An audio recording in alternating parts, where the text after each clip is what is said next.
dhegayste ma ogtahay mar kasta oo lasoo hadal qaado kelmadda jacayl inuu qof kasta qalbigiisu ay ku soo dhacayaan farriimo kala duwan kuwaas oo kala diraya dareen farxad leh iyo dareen murugo leh. Haddaba jacaylku waa dareen aad u qoto dheer oo mar walba raad ku yeesha taariikhda aadanaha.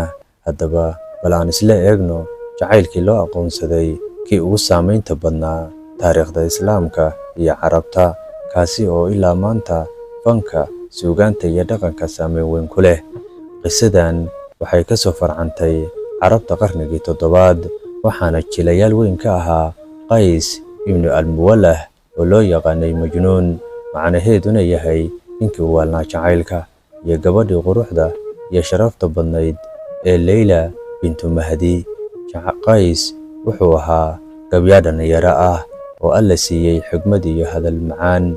Markii uu arkay Layla, qalbigiisu wuu gubtay, wuxuuna noqday mid aan hurdi karin oo aan cunto cuni karin, isla markaana hadalkiisa iyo gabayadiisuba ku wareegaan magaca Layla. Waana sababta loogu bixiyey jacaylkii ruuxda la saaxiibka ahaa. Labadoodu waxay noqdeen kuwo si qoto dheer isku jeclaaday, balse dhaqankii carabta ee waqtigaas ayaa jacaylka noocaas ahi u arkayay ceeb. Qabiilka Layla iyo qoyska Qays ayaa diiday xiriirkooda, waxayna ku adkaysteen inayna isguursan karin. Qays oo aan awoodin inuu qalbigiisa ka saaro, wuxuu noqday nin saxaraha dhex mushaaxa, dadka iyo dunidaba ka go'ay, wuxuuna noqday majnuunkii u waalnaa Layla. Wuxuu markaste gabayadiisa ku xardhi jiray magaca Layla, waana sababta uu u qaatay Majnuun.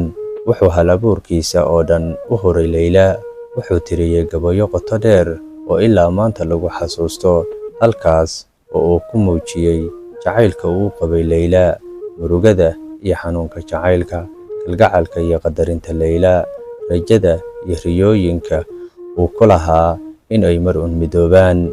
Gabyaaga waxaa lagu tilmaamaa inuu ahaa mid ku nool dunida jacaylka, oo xataa marka uu dadka la joogo hadalkiisa iyo fikirkiisuba ay ku wareegayeen magaca Layla, dhammaadkii murugada lahaa. Layla waxaa lagu daray nin kale si ay qoyska iyo qabiilka u raacdo. Tani waxay ahayd dharbaaxo kale oo Majnuun ku noqotay rajabeel dhammaystiran.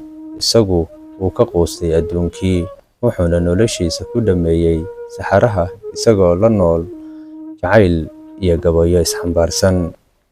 Sheekada ayaa ku dhammaatay murugo. Laylo waxay ku dhimatay xaalad murugo iyo walwal leh. Majnuun isna wuxuu ku dhintay saxaraha isagoo magaceeda ku qaylinaya, waxaana lagu aasay meel u dhow Layla. Saamaynta taariikhdan qisada Layla iyo Majnuun waxaa laga qoray buugaag, heeso, riwaayooyin iyo filimaan badan. Wuxuu noqday astaanta jacaylka aan la heli karin, laakiin weli nadiifka ah iyo daacadnimada ku dhisan. Sheekadan waxay saameyn xooggan ku yeelatay suugaanta carabta, Farisiga, Turkiga iyo xitaa Yurub. Fariinta sheekadan in jacaylka dhabta ahi aynu had iyo jeer ku dhammaanin guur ama nolol wadaag, in mararka qaar jacaylku uu ka xoog badan yahay caqiidooyinka bulshada iyo dhaqanka, in suugaanta iyo xasuustu ay ka badbaadi karaan dhimashada sidii gabayada Majnuun ay u dhaxleen qalbiga qarniyo badan.